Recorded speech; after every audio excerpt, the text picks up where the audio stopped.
It is 1972. We are inside the Bing Nursery School on the campus of Stanford University. The room is beige, purposefully boring, and empty of distractions, save for a small table and a single chair. Sitting in the chair is a 4-year-old boy. He is wearing a striped t-shirt, and his legs don't quite touch the floor. In front of him, on a white paper plate, sits a single white puffy marshmallow. The researcher, a man in a lab coat, leans down. He tells the boy the rules. They're simple, but for a 4-year-old, they are torture. "I am going to leave the room," the man says. "If you wait until I come back, you can have this marshmallow plus a second one, 2 treats. But if you eat this one before I return, you only get the one." The door clicks shut. The silence in the room is heavy. The boy stares at the marshmallow. He smells it. He picks it up and strokes it like a pet. He licks the very bottom of it and sets it back down. He covers his eyes. He kicks the table leg. The tension is palpable. This is the now famous marshmallow test, conducted by psychologist Walter Mischel. And while it looks like a game, it is actually a battle for the future. Decades later, Mischel would track these children down. The results were staggering. The children who could wait, those who could override the screaming impulse for immediate satisfaction in exchange for a greater reward later, had higher SAT scores. They had lower body mass indexes. They had better social skills and handled stress more effectively. They were, by almost every metric, fixed. They had control. But if you are listening to this, you aren't 4 years old. You might feel like the kid who ate the marshmallow immediately. You might feel like your life is a series of broken promises to yourself. The debt is piling up. The relationships are fraying. The health is sliding. You want to fix it. But where do you start when the pattern is already set? The answer doesn't lie in a burst of motivation. It lies in a shift of mechanics, a shift in philosophy, and a confrontation with the person in the mirror. To fix your life starting today, we have to look at the machinery of how humans change. We need to leave Stanford and travel back to a much darker place. It is 1942, Vienna. Viktor Frankl is a successful psychiatrist and neurologist. He has a career, a family, a manuscript he is writing. And in a single heartbeat, it is all stripped away. He is arrested by the Nazis and transported to a concentration camp. Imagine the scene. It is freezing. The air smells of ash. Frankl is standing in line, stripped naked, shaved head to toe. They take his clothes. They take his wedding ring. They find the manuscript hidden in his coat lining, his life's work, and burn it. He has nothing.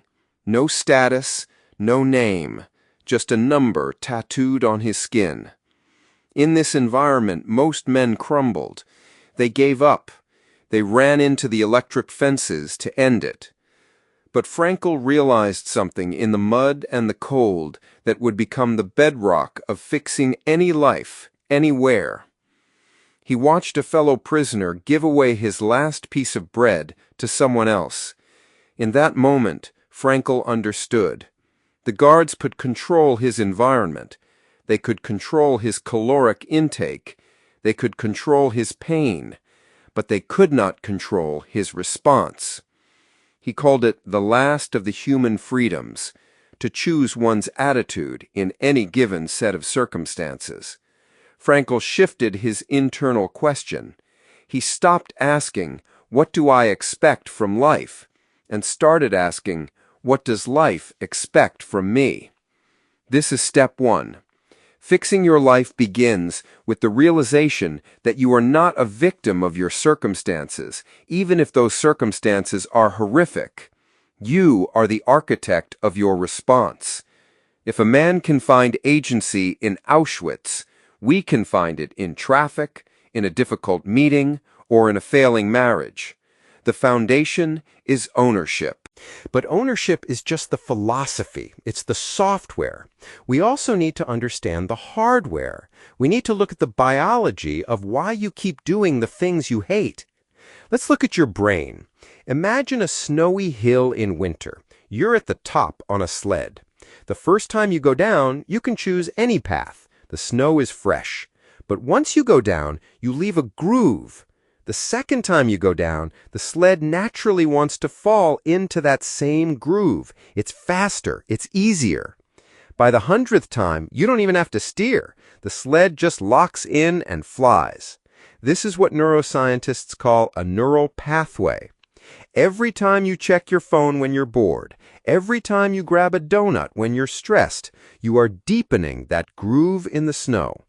This is the physical reality of a habit. It's not a moral failing. It's a biological efficiency. Your brain is trying to save energy. So how do we get the sled out of the groove? We look to the work of James Clear and the concept of atomic habits.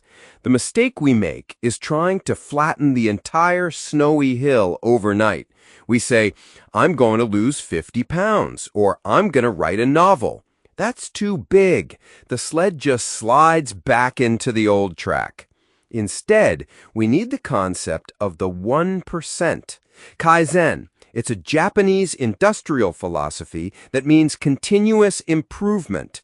In the context of your life, it means you don't aim for the transformation, you aim for the system. You don't say, I'm going to run a marathon. You say, I will put on my running shoes at 6 a.m. That's it. That's the entire goal. You create a new tiny groove, and you do it again tomorrow, and again. You are literally, physically rewiring the synaptic connections in your brain, forging a new path through the forest of your mind. But let's be honest, sometimes the gentle 1% approach feels too soft. Sometimes you are deep in the hole. You need something raw. You need to look at the accountability mirror. Let's go to a bathroom in Indiana in the late 1990s. There's a man standing there. His name is David Goggins. He's nearly 300 pounds. He sprays himself for cockroaches before he goes to sleep. He works a dead-end job spraying for pests. He's angry, he's lost, and he's full of excuses. One night, he stares at himself in the mirror, and he doesn't do affirmations. He doesn't tell himself he's special. He looks at the reflection and says, "You are fat. You are lazy. You are a liar." He gets a stack of Post-it notes. He starts sticking them on the mirror. They aren't goals. They are truths. Go run. Stop eating junk. Study. He calls this the accountability mirror. He realized that to fix his life, he had to callous his mind the same way you callous your hands. He started doing things he hated. He ran when it was raining. He studied when he was tired. He wasn't motivated. He was driven. He eventually lost over 100 pounds in 3 months to qualify for Navy SEAL training. He went through Hell Week, the most grueling military training in the world, 3 times. Goggins teaches us that fixing your life sometimes requires a war. It requires looking at the broken parts of yourself and not turning away. It requires doing the thing simply because it sucks, because that is how you build the friction that changes the trajectory of the sled. So we have the mindset of Frankl, the mechanics of habits, and the raw drive of Goggins. Now we need a plan, a schedule. We jump back to 1726. A young man, only 20 years old, is on a ship crossing the Atlantic. He has a small notebook in his pocket. His name is Benjamin Franklin. He is determined to fix his life, which he feels is chaotic and undisciplined. He draws up a chart, a daily scheme. It is simple but profound. It starts at 5 a.m. The entry says, "Rise, wash, and address powerful goodness." But right next to it, he writes the most important question of the day. What good shall I do this day? He blocks out his work. He blocks out his reading. He blocks out putting things in their places. And at the end of the day, 10 p.m., he asks the closing question, what good have I done today? Franklin didn't just track his time, he tracked his character. He listed 13 virtues: temperance, silence, order, resolution, frugality, industry, sincerity, justice, moderation, cleanliness, tranquility, chastity, and humility. He tracked his failures with little black dots in his notebook. He wanted to see the data of his own soul. He never achieved moral perfection. In his autobiography, he admits that order drove him crazy. He was messy. But he wrote, "I was a better and a happier man than I otherwise should have been if I had not attempted it." Fixing your life requires a structure. It requires you to treat your day not as a random series of events, but as a vessel to be filled with intent. You need to write down the question, "What good shall I do this day?" and actually try to answer it. Finally, we have to talk about trust. Because when you start fixing your life today, you won't see the results tomorrow. You might not see them next month. You are pushing the sled through fresh snow, and it is hard work. To understand this, we look to Steve Jobs. It is 2005. He's standing at a podium at Stanford, the same campus where those kids ate the marshmallows. He's wearing robes. He's sick, though he doesn't look it yet. He tells a story about dropping out of college. He talks about wandering around Reed College, sleeping on the floors of friends' rooms, returning Coke bottles for food money. He decided to audit a calligraphy class. It seemed useless. He learned about serif and sans serif typefaces, about varying the amount of space between different letter combinations. It had no practical application in his life. None. 10 years later, when he was designing the first Macintosh computer, it all came back to him. He designed it all into the Mac. It was the first computer with beautiful typography. If he hadn't dropped in on that single course, personal computers might not have the wonderful typography they do today. His lesson? You can't connect the dots looking forward. You can only connect them looking backwards. When you are fixing your life, you are creating new dots. You are waking up early. You are eating the salad instead of the burger. You are writing the page. You are holding your tongue when you want to scream. These dots seem isolated. They seem insignificant. You can't see the picture yet. But you have to trust that they will connect.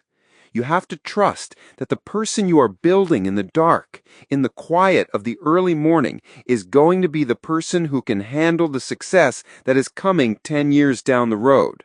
So how do you fix your life starting today? You start by sitting in the chair. You look at the marshmallow, the impulse, the distraction, the easy way out, and you wait. You exercise the muscle of delay. You adopt the mindset of Viktor Frankl. You realize that no matter how deep the hole, you choose your attitude. You stop playing the victim. You use the mechanics of the brain. You stop trying to change everything and start changing the 1%. You build the system, not the goal. You grease the sled for the right path. You face the accountability mirror. You tell yourself the truth, however ugly it is, and you do the hard things because they callous your mind against failure. You build a schedule like Franklin. You ask, "What good shall I do this day?" And then you trust the dots. You do the work without seeing the reward, knowing that one day you will look back at this moment, this day, right now, and see it as the first dot in a masterpiece. That is how you fix your life. Not in a flash of lightning, but in the quiet, steady decision to be better than you were yesterday.